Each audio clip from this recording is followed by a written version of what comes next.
온목사의 골목교회 20번째 시간입니다. 온목사의 골목교회는 개척교회를 주님의 건강한 교회를 세우는 프로젝트입니다. 온목사의 골목교회 100강좌 들으면 반드시, 정말 반드시 개척교회가, 미자립교회가 주님의 건강한 교회로 부흥할 수 있습니다.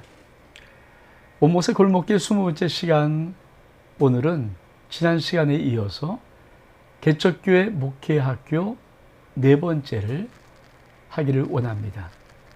지금 개척교회 목회학교 요 과정은 어떤 과정이냐면 30명을 출석, 작년 출석입니다. 작년 출 30명을 돌파하고 50명을 돌파하면서 그리고 70명, 80명, 100명까지 도달하는 과정, 교회가 이제 부흥되면 거기까지 가는 과정을 어떻게 갈 것인가, 또 그 과정 속에 어떤 것이 중요한가 하는 것들을 우리 목사님들과 함께 나누기를 원합니다. 사실 부교육자 생활은 뭐 대교회에서 큰 데서 다 할 수 있지만, 내가 만약에 개척교회를 하고 내 교회를 목회할 때 내가 30명 돌파하는 것 내가 해보는 겁니다. 50명 돌파도 내가 해보는 것입니다. 70명, 80명, 100명도 내가 해보는 것입니다. 그러므로 부교육자 생활을 제외하고는 내가 해보지 못했으면 그것은 사실 내가 아직도 가야 할 미지의 땅이라는 것입니다. 그래서 이 개척교회 목회학교 요 과정들을 좀 잘 몇 번 좀 보면은 어떤 세팅들을 하고 어떤 중점으로 포인트를 가지고 개척교회 해나갈 것인가 하는 것을 조금 미리 한번 알 수 있다고 저는 생각을 합니다. 우리 같이 한번 볼까요? 자, 개척교회 목회학교 4번째 시간은, 그렇죠, 아까 말했지만 출석 30명 돌파, 50명 돌파하고 70명, 80명, 100명까지 나가는 길, 이 과정 속에 있는 것을 지금 우리가 나누는 것입니다. 첫 번째, 이때 참 중요한 게 뭘까요? 교회 일꾼이 세워지는 이 비밀을 아는 것입니다. 사실 개척교회가 부흥한다, 지금 그 교회에 일꾼이 세워졌다는 것입니다. 개척교회가 정체되고 힘들고 어렵다, 그 교회 일꾼이 세워지지 않았거나 또는 그 교회 일꾼이 너무 적거나 하는 그런 문제일 것입니다. 사실 목사님은, 사모님은 어차피 용사 아닙니까? 주의종, 주의 몸된 교회를 부흥시킬 수 있는 모든 것을 다 훈련받고 모든 마음의 각오를 하고 모든 헌신과 충성과 희생할 수 있는 이미 결단을 한 주임의 용사입니다. 그러나 성도들은 그렇지 않습니다. 성도들이 일꾼 되어서 그에 충성하고 그에 섬기려면 몇 가지 어떤 것들이 필요합니다. 첫 번째로, 교회 일꾼이 세워지는 가장 중요한 첫 번째는, 이건 성경적인 원리입니다. 누가 하든 저는 이 성경적인 원리는 정확한 진리라고 확신합니다. 그것은 바로 사도행전 6장의 원리입니다. 하나님께서 성령을 이 땅에 보내신 후에 초대교회 속에서 7명의 청지기, 우리가 보통 7집사라고 하지 않습니까? 초대교회 7집사를 세웠을 때, 그때 그 원리가 무엇인가를 정확히 한번 알아야 합니다. 그때 초대교회 속에 7명의 청지기를 세웠던 우리 하나님의 원리는 사도들에게, 즉 오늘 우리 목회자들에게, 목사들에게 말씀과 기도에 전무하기 위하죠. 그러니까 말씀과 기도에 생명을 걸어라. 그래서 세워주신 것입니다. 우리 하나님께서 이 교회 속의 이 원리를 전 지금도 갖고 있다고 생각합니다. 그리고 저희 교회도 개척교회에서 올라왔을 때 사실은 여기에 승부를 걸었더니 사실 일꾼이 세워진 것을 보고 여기까지 올 수 있었습니다. 다시 한번 말씀드립니다. 첫 번째는 성경적 원리입니다. 어떤 원리라고요? 교회, 개척교회가 부흥할 수 있는 일꾼이 세워진 첫 번째 원리는, 그렇죠, 성경적인 원리는 말씀과 기도에 목사가 전무할 때, 온 힘을 다해서 오로지 말씀과 기도에 전무할 때 일꾼이 세워집니다. 왜 일꾼이 세워지는가? 그것은 사실 말씀과 기도와 전무하는 목사를 성도들이 바라고 있습니다. 그래서 성도들은 말은 하지만 저분은 진짜 같아, 진짜야, 이런 느낌을 갖습니다. 그러면 그들은 충성합니다. 저희 교회를 볼 때도 그렇죠, 목사인 제가, 사모인 제 아내가 하나님 앞에 몸부림쳐 기도하고 하여튼 목양의 일념을 가지고 애를 쓰고 신실 때 성도들의 마음속에 감동들이 있는 것을 솔직히 봅니다. 근데 제가 노라리 전망의 경은 그 무슨 감동이 있겠어요. 근데 참 전심을 다해서 몸부림쳐서 어떻든 하나님의 죄의 몸된 교회를 세우려고 애를 쓰는 것을 성도들이 보게 된다면 성도는 자연스럽게 영적 지도자로서, 목사로서 존경심을 갖고 또 저분이 하는 그 진짜 주님의 그 위한 몸된 일을 돕고 싶은 그런 것들이 생기는 것입니다. 자, 두 번째는 개척교회 교회 일꾼이 어떻게 세워지는가? 두 번째는 우리 주님이 누가복음 8장의 요 비밀을 슬쩍 말씀해 주었습니다. 제가 한번 말씀을 좀 읽어 드릴게요. 이후에 예수께서 각 성과 촌에 두루다니시며 하나님 나라를 반포하시며 그 복음을 전하실새 12제자가 함께 하였고, 그리고 막달라 마리아, 또 헤롯의 청지기 구사의 아내 요한나, 또 수산나와 다른 여러 여자들과 함께하여 자기들의 소유로 저희를 섬기더라. 아주 굉장히 중요한 두 번째 원리입니다. 자, 예수님은 예수님과 함께 12제자를 뽑으시고 그리고 공생의 사역을 시작하였을 때 그 예수님을 섬기며 돕는 실제적인 또한 일꾼들이 또 있었습니다. 그것이 바로 헤롯의 뭡니까? 헤롯의 촌지기 구사의 아내 요한나, 수산나, 또 여러 여인들이 이렇게 말합니다. 자기의 소유로. 그렇습니다. 예수님이 맡겨준 돈이라 자기의 소유로 예수님과 그 제자들을 섬겼다. 이게 성경 속에 있는 또 하나의 원리입니다. 다시 말하면 정말 주의 복음을 위해서 앞장서서 한번 생명 걸고 달려가면 하나님은 교회 속에 자기의 물질로, 자기의 시간으로 이렇게 헌신하면서 주 앞에 세워주고 주의 사역을 돕는 이런 헌신자의 일꾼들을 하나님이 세우신다는 것입니다. 우리 목사님, 참 중요한 원리입니다.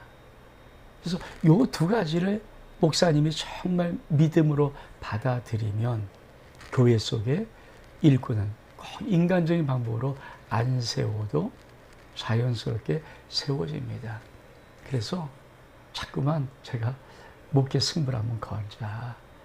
목회 승부를 걸면 그래서 성도들의 마음속에 저분 진짜다. 이런 느낌이 들면, 그리고 정말 우리가 성경에 하나님께서 우리 주님도 이런 여자들로 인해서 많은 도움과 섬김을 받았는데 왜 주의 종, 주의 몸되기를 세우는 주의 종들에게 이런 도움의 손길을 끊어지게 하겠습니까? 그렇지 않습니다. 합니다.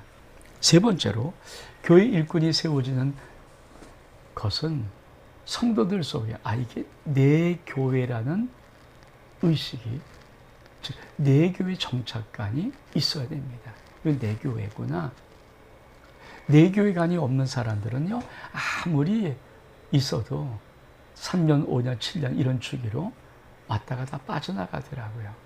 제가 목회를 실제로 해보니까 성도들 속에 이게 내 교회라. 그러면 이 내 교회라는 것은 어떻게 생기는가?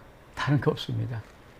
성도들이 물질로 헌신하고 시간으로 봉사하고 몸으로 충성하고 결국은 자기 것을 섬길 때 이런 것들이 내 교회 정착관이 생기더라고요. 이것이 안 되면 사실은 성도들도 잠시 왔다가 잠시 머물다가 또 몇 년 좀 있다가 떠나가 버리는 그런 사람이 되어서 결국은 교회 부흥의 성장의 역할을 감당하지 못합니다. 하나님의 일꾼이 교회 속에 세워지는 것 아주 중요한 이 세 가지 원리 꼭 기억하시길 바랍니다. 또 볼까요? 하늘 관계가 우선. 자, 30명 돌파해서 50명 돌파하고 70명, 80명, 100명으로 가는 이 과정 속에서 있는 교회의 목회입니다. 자, 하늘 관계의 우선. 다시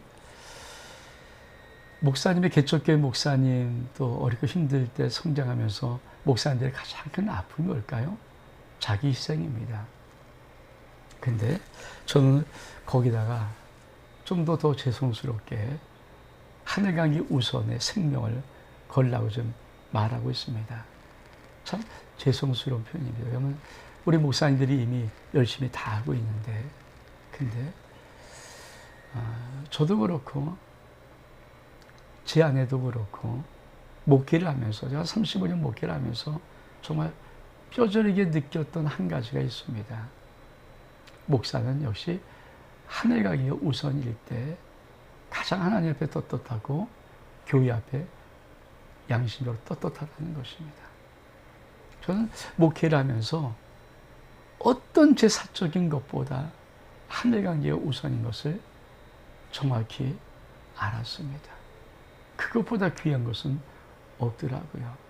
사실 하늘관계의 우선이라는 이 말의 의미 속에는 목회자의 아픔이 목회자의 눈물이 분명히 담겨있는 그런 주제입니다.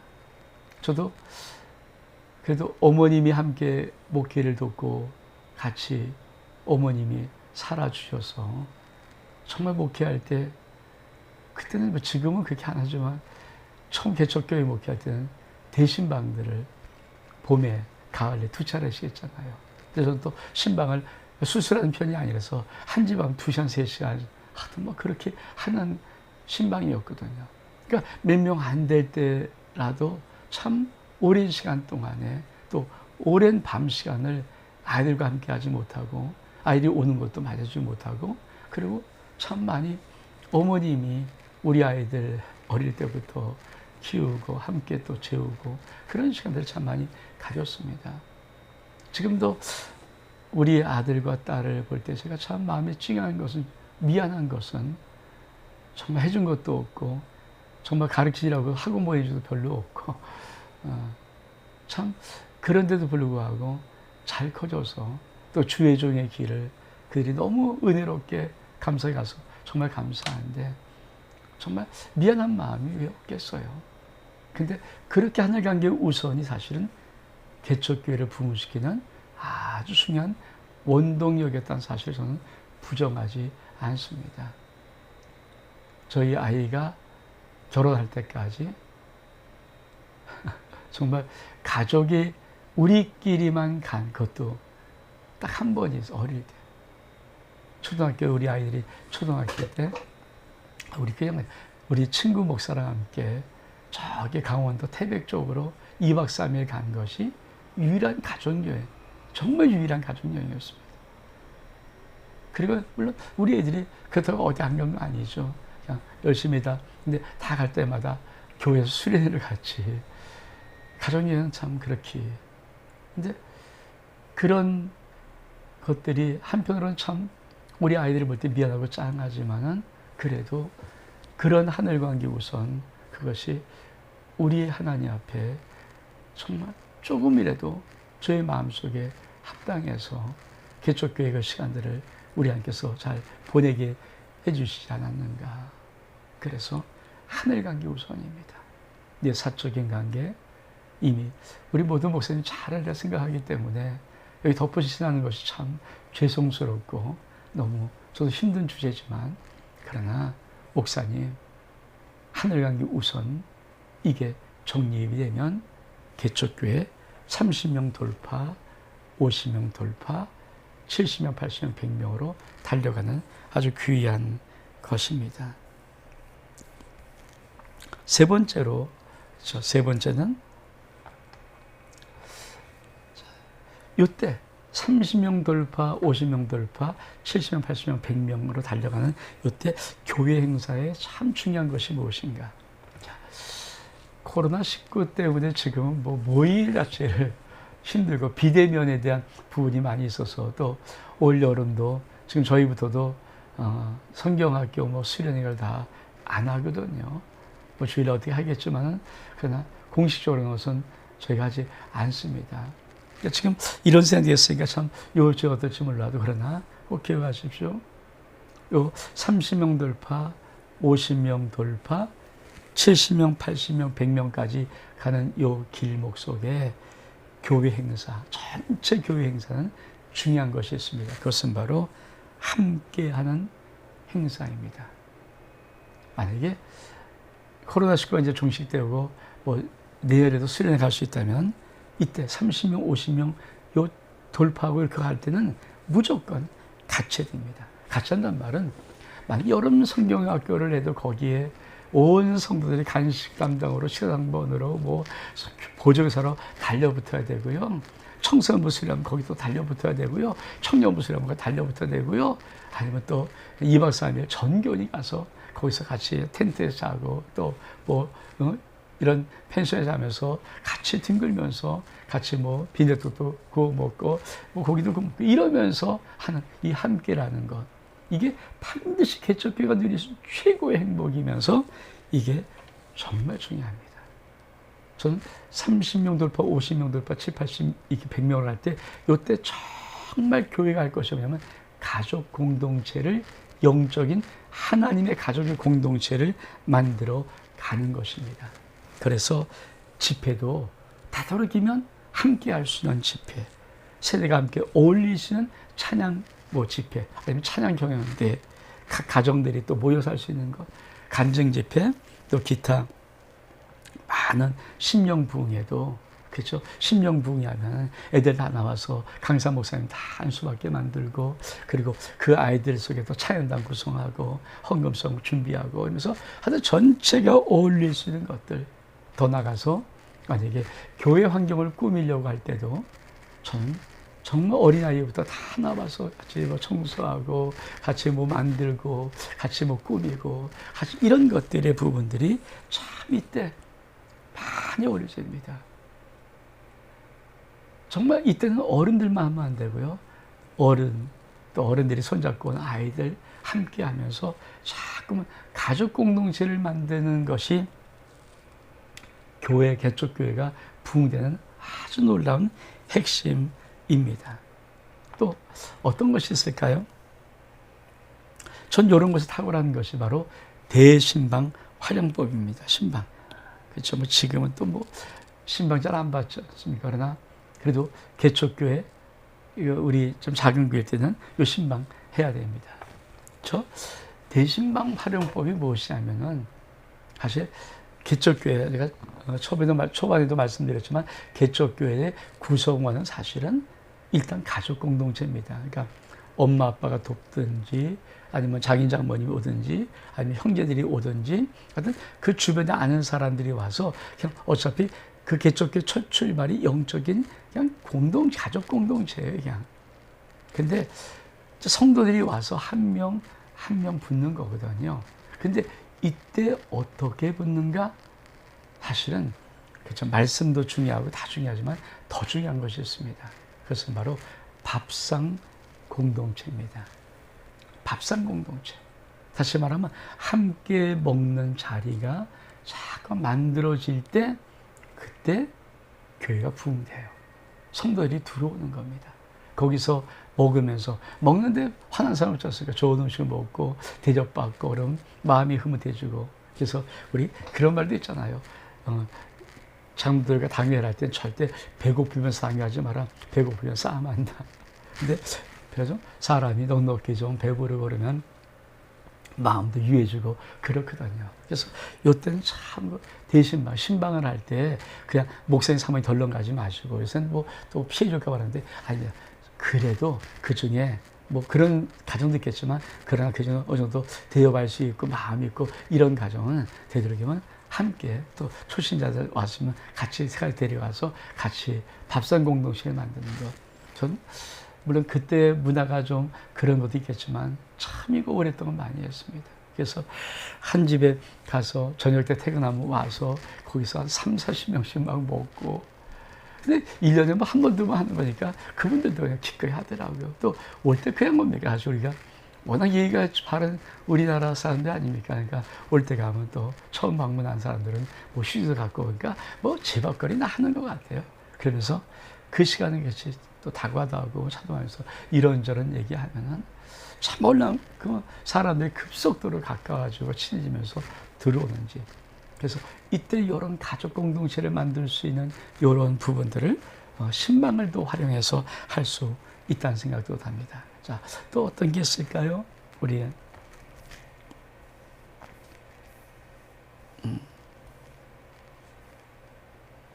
자, 제자 훈련하는 시기에 반드시 출석 50명 돌파, 80명, 100명까지 가게 된다. 성경에는 제가 전 시간도 제자 훈련에 대한 부분을 말했습니다. 우리 주님 말씀에 보면 성경 보면서 보면 따로 70인을 세우사 다시 말하면 주님은 12제자를 부르시고 훈련시켰으면서 또 따로 70인을 세울 수 있는 것. 그래서 최소한 주님을 따라다니는 인물이 예수님 그룹이 그래도 82명 정도 제자 훈련 시작하면서부터 그래서 제가 제자 목회를 하라는 것입니다. 제자 훈련을 하기 시작하면 성경적인 원리에 따르면 12제자가 그렇죠. 12제자의 그룹들이 이렇게 어느 정도 형성이 되기 시작하면서부터 또 다른 별도의 70무리가 생깁니다. 70문도. 그래서 합쳐면 82명 정도 되는 무리들. 그래서 제자 목회, 제자 훈련 하면서 그런 기대감을 가져야 합니다. 또 볼까요? 자, 이때 30명을 돌파하고 50명을 돌파하면서 70, 80, 100명을 어떻게 하는가? 자, 실패를 각오하고 시도하라. 무리를 걷는 도전을 하라. 그렇죠? 우리가 제가 계속 하는데 개척교는요 특별한 은혜가 있습니다. 특별한 은혜가 뭡니까? 시도하는 대로 대박 나는 은혜입니다. 사실 개척교회 목사님들이 왜 목회를 부흥시키는 어떤 방향으로 나가지 못하는가? 시도하기를 주저주저 하시더라고요. 많은 분들이 시도하기를 주저하세요. 혹시 이러면 어쩔까? 또 돈이 많이 드는 게 아닐까? 아, 이거 안 되면 어떡... 아닙니다. 무조건 시도하면. 사실 그렇잖아요. 왜 하나님은 성경 말씀에 베드로가 풍랑 위를 걸어오신 주님을 바라보며 주여 만일 주시거든 나를 명하여 무리를 걸어오게 하소서. 그러니까 또 주님은 또 오라 하셨으며 베드로가 또 그 무리를 걸어봤는가. 물론 빠지겠지만 이게 참 중요한 원리를 갖고 있어요. 우리 주님은 베드로가 수지 아닙니까? 베드로가 좋은 거예요. 하나님 나라는 베드로 같은 이런 기질이 좋은 거예요. 좀 실패하더라도 좀 덤벙대더라도 자꾸만 시도해보는 거. 자꾸만 시도해보는 거. 하나님 나라를 내가 좀 알면 내가 시도해봐서 비록 아니 다른 제들은 풍랑이 쩔쩔매고 그렇죠. 배 안에 있었지만 베드로는 그 풍랑 위 바다를 무리를 나가봤잖아요. 아니 그렇잖아요.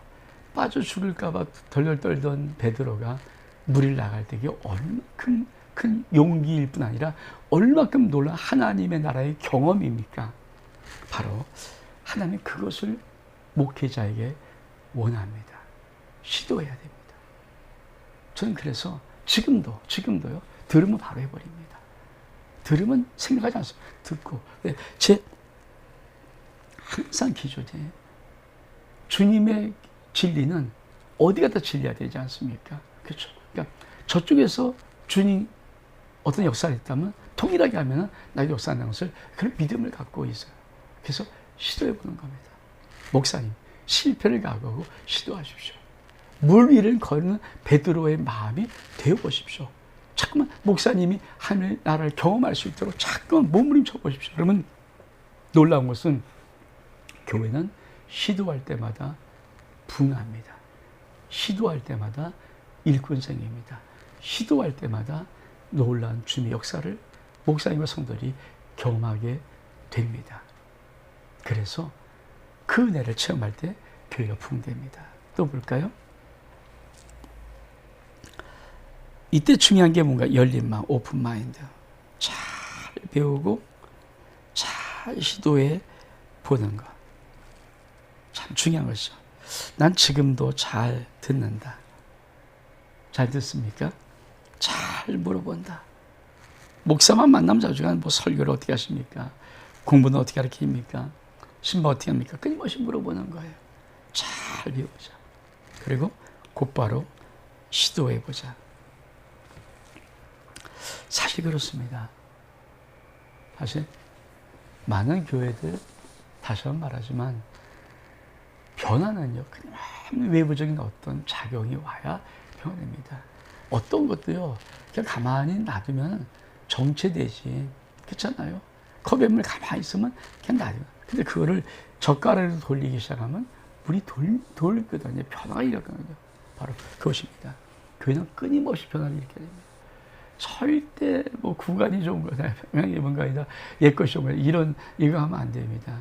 끊임없이 변화, 주님 앞에 어떻게 하면 주님 더 잘할 수 있는가, 어떻게 하면 주님 더 기뻐할 수 있을까, 어떻게 하면 내가 목회를 더 잘할 수 있을까, 이런 끊임없는 마음을 가지고 잘 보고, 잘 듣고, 잘 배우고, 그리고 바로 시도를 하는 이 부분을 목사님이 가져야 됩니다.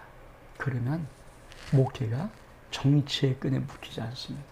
목사님 꼭 기억하십시오. 내 교회가 20명에 정치했다? 지금 변화가 없다는 겁니다. 30명이 좀 묶이고 있다? 변화가 없다는 것입니다. 50명이 묶였다? 안 된다? 변화가 없다는 것입니다. 끊임없이. 근데 변화는 내 안에서부터 나오지 않습니다. 배워야 됩니다, 목사도. 처남은 목사자도 남한테 들어야 됩니다. 잘 봐야 됩니다. 그리고 잘 듣고 배우고, 그리고 주님이 더 기뻐한다는 마음이 들면 무조건 시도를 하는 것입니다.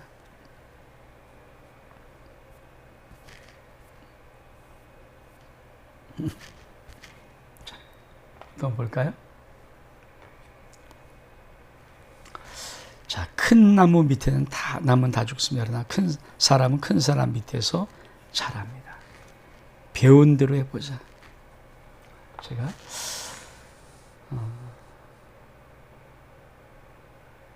많은 분들이 이런 착각을 할 때가 있습니다. 보통 모든 분들이 개척교회를 할 때는 뭐 저축 1년 정도 다 뭐 결정서 보고 나와서 하는 경우도 있지만, 사실 지금은 뭐 3년이고 5년이고 7년이고 10년이고 많이 교회에서 배우잖아요. 근데 두 가지 비율입니다. 어떤 분은 뭐 교회, 자기가 부교육자 있는 그 교회에서 담임 목사님이나 어떤 그 교회 안 좋은 것만, 그래서 난 저렇게 하면 안 돼, 난 저렇게 안 해야지, 이런 것만 배우는 분들이 주로 있고요. 또 어떤 분들은 정말 작은 거 하나라도 그 목사님의 작은 거 하나라도 목회를 보려고 애를 쓰는 분이 있습니다. 근데 사실 목회는 두 가지 잘하면요, 배운 대로 하는 분이 잘하는 거예요. 그러니까 조금 큰 나무는 어떻든 그 나무 밑에가 잡아먹을지 몰라도 사람 조금만 커도 배움을 줄 수 있습니다. 조금만 커도 뭔가 유익을 줄 수 있습니다. 그러니까 목사님의 처음 개척이 뭐 처음부터 1000명, 2000명 이게 아니잖아요. 처음부터 수백 명 아니잖아요. 사실 목사님들이 정말 맞다들여 개척을 탁 달린 순간에, 야, 10명이, 20명이, 30명이 이렇게 힘들구나, 50명이 이렇게 힘들구나, 이거를 사실 대부분 많이 느끼거든요. 뭐 처음부터 몇백 명 이런 분들이 있어요. 근데 그건 진짜 예외 아닙니까? 특별한 어떤 상황이, 조건이 뭐 이게 되면 예외고, 진짜 개척을 해보신 분들은 10명이, 20명이, 30명이 얼마나 힘든 건지, 50명이 얼마나 힘든 건지, 그러면 목사님이 만약에 개척하기 전에 목회 부교육자로 있던 그 교회가 어떤 교회든 간에 목사님이 처음 시작하는 그거보다는 컸을 거 아닙니까? 그러면 배운 대로 해봐야 합니다. 이게 참 중요해요. 다시 말하면 이 말은 긍정적이라는 것입니다. 왜 개척교회 부흥이 안 되는가? 부정적인, 아무리 좋은 거라도요, 부정적인 상황으로 가기 시작하면 이상하게 교회는 정체됩니다. 목사는 긍정적으로. 그래서 앞선 목사님들, 내가 섬겨줬던 목사님들이 잘 배울 수 있는 이 배움을 가져야 합니다. 큰 나무 밑에 나무는 자라지 않습니다. 그러나 큰 사람 밑에 사람은 반드시 자랍니다. 자, 그러면 이때 어떤 것들을 공부하면 좋을까요? 전 네비기터 성경 공부 참 추천하고요. 네비기터 제자훈련, 2-7 시리즈 이런 제자훈련 과정이 있거든요. 두라노 1대1 제자훈련 참 좋고요. 사랑에게 다 훈련받지 않습니까? 그리고 저도 아주 오래전에 아주 평계 초반에 훈련 다 받고 했는데, 자, 이때 가르칠 것이 있습니다. 하나님의 나라를 가르쳐요. 하나님 나라, 제자도. 그러니까 제자도를 가르치는 거예요. 그 다음에 기도하는 법. 그래야 성도들이 기도하면서 교회를 위해서 또 자신을 위해서 또 봉사하는 법. 잘 훈련시켜야 됩니다. 그리고 말씀의 열매를 맺는 법. 그렇죠. 어떻게 말씀을 듣고 그 말씀의 열매를 맺을 것일까? 그래서 그것은 헌금. 목회할 길이 얘기입니다. 헌금 개발해야 됩니다. 헌금을 개발해야 됩니다. 그것이 반드시 있어야 됩니다. 그래서 참 많이 성들이 감동을 받을 수 있는 그런 다양한 하나님 앞에 하나님의 지혜를, 그래서 성들이 자꾸만 헌신할 수 있는 기회를 줘야 됩니다. 가장 중요한 것은 그리스도의 주인 되신 권리, 반드시 이뤄야 됩니다. 그 삶의 우선순위, 이런 주제를 많이 가르쳐야 됩니다. 원목사의 골목교회 20번째 시간 여기서 마칩니다. 샬롬. 목사님, 반드시 개척교회 하나님 나라의 영권으로 부흥됩니다. 반드시 목사님의 교회가 부흥됩니다. 이 은혜가 있기를 주의 이름으로 축복합니다. 샬롬.